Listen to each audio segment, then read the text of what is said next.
Creating a collection. Select the main menu, click on the clients.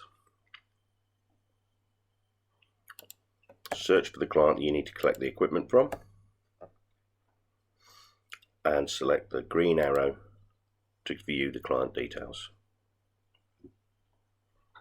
Always check to make sure that we've got the correct information to collect the equipment.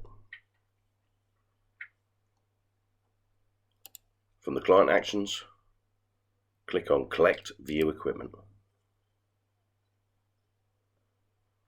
This will show you a list of equipment that's currently on issue. You notice that this one here has a collection UID already, and the box is greyed out to select and cannot be collected twice. Click on the item that you want to collect. Scroll down the page to the speed. Select the speed that you want us to collect it on. Add any instructions that's required. Add any confidential notes that you need us to know. And in our current climate, we have the COVID questions. These are mandatory and must be filled out.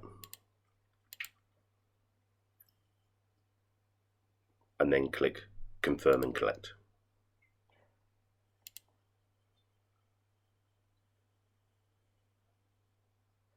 Your order has now been created successfully.